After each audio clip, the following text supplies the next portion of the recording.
Hello, everybody, and welcome to Church at Home with Rachel for Feel Good Friday, Friday the 13th. Just before I start, I just want to tell you, in Canada, I don't know, they have this in the States, but on Friday the 13th, it's a day for motorcycle guys and girls, motorcyclists, to come together in a place called Port Dover on Lake Erie. And they come in the thousands and take over this tiny little town that's just a little bit of a tourist trap.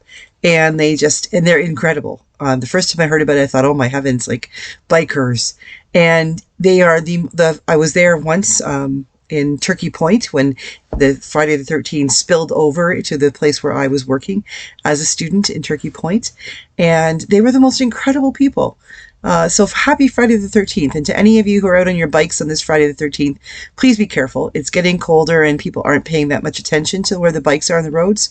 So if you're riding a motorcycle or a moped or anything like that, please be aware that not everybody is aware, and be safe. So for Feel Good Friday, I'd like to share with you something I read a couple of days ago from Bear Grylls' Soul Fuel. And it reminded me of beautiful artwork and beautiful music, and when it can happen unexpectedly. So I'd like to share with you.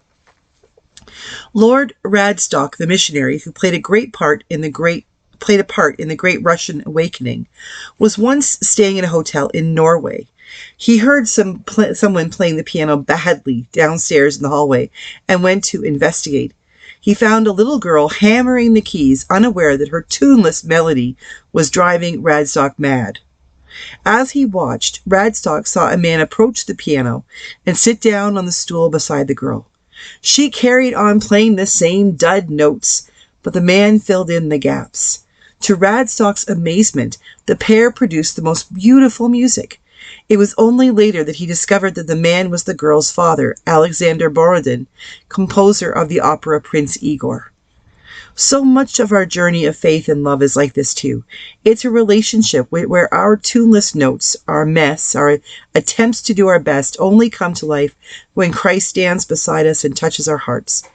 It takes him edging us on toward love and light, into kindnesses and hidden good works, into doing bold, brilliant things with our life. With his touch, we can in turn touch lives all around us, hand in hand, every day, never looking too far ahead or behind.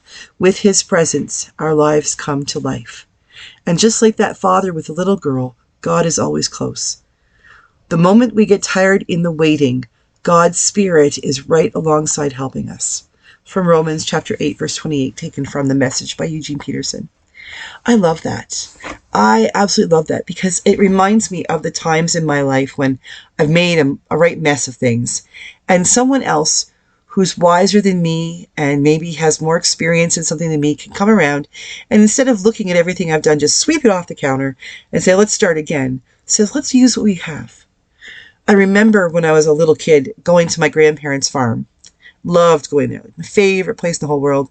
Still think of that as home. We moved around a lot when I was a little girl, when I was a kid, and I moved around when I was an adult. But up until I was 17, my grandparents lived at the farm, halfway between Hanover and Durham, Bentinck County, off Concession Road 3, off Bentinck, can't remember the name. Oh my heavens. Murdoch, Mulock Road. Can't believe I forgot that. Anyway, but I remember going up there, and my grandmother had this knack for knowing what her grandkids liked. All of us liked caramel popcorn. She would pop popcorn. First she used to use a pan, and then somebody gave her an air popper for Christmas one year, and she'd make the popcorn, and then in a big old heavy pan, roast like a pot, like a potato pot that had been used for generations and generations and generations in my mind. She would make caramel. And then when it was just ready, she would come over and she'd drizzle it all over the popcorn. And then she would take a wooden spoon and she would stir and stir and stir and stir until all that popcorn was covered in caramel. And it was amazing. She wouldn't let us help her. See, that caramel was so hot, it would burn us if we even touched it to our skin. Her skin had been burned and cut, and she was a farm wife, and she'd done all kinds of things in and out of the house for 70 years. She was used to things. Her skin was tough. She was used to the burns and things like that. She wasn't worried about herself, but she was worried about us, so she wouldn't let us touch that caramel. But there were other things she'd let us do. She'd let us puddle.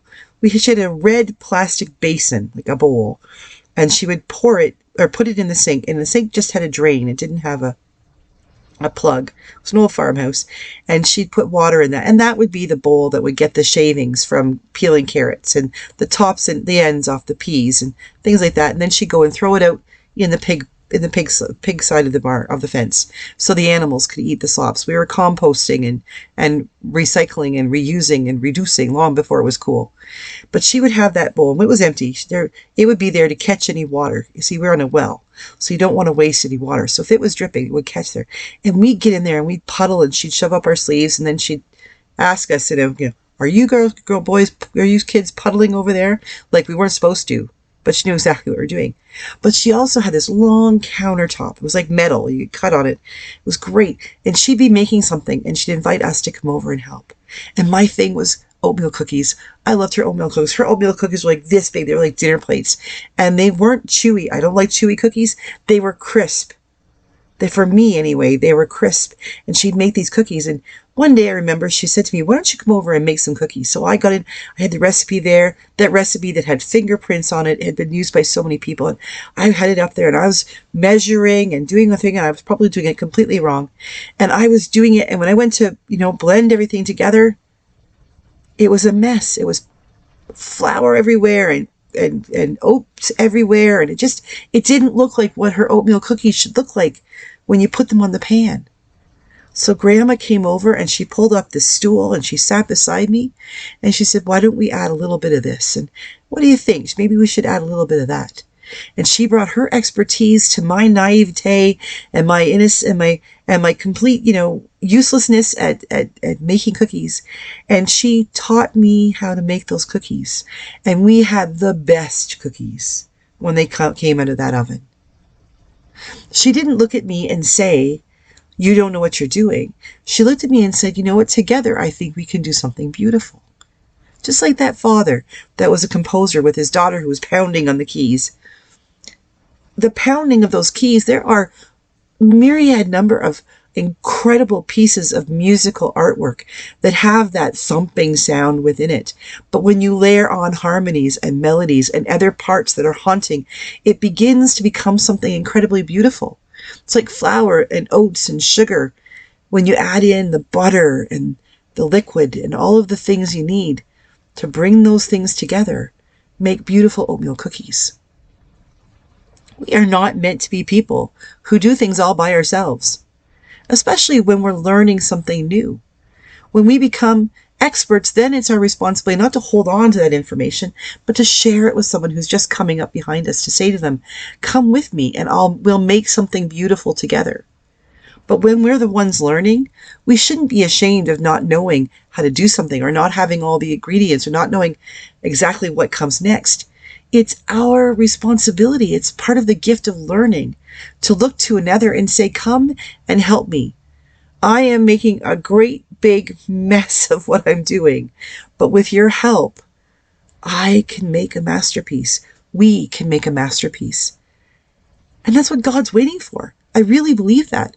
I know God gives us free will. I know that God says, go ahead and work away at it and do your best. But when you're ready, when you want some help, I'm right here. And together we will make a masterpiece. We will make that cookie that melts in your mouth. We will make that caramel popcorn that makes you want to eat it forever and then lick your fingers clean.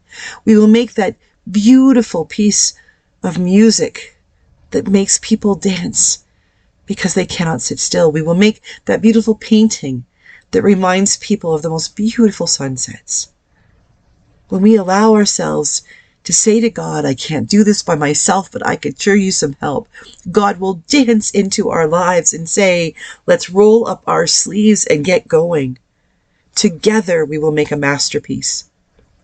I hope that this weekend you find ways to make masterpieces with God and with others. Whether you're the expert helping another or you're the amateur asking an expert to help you, take some time to discover the masterpieces that you can help create when you join in relationship with God or with others.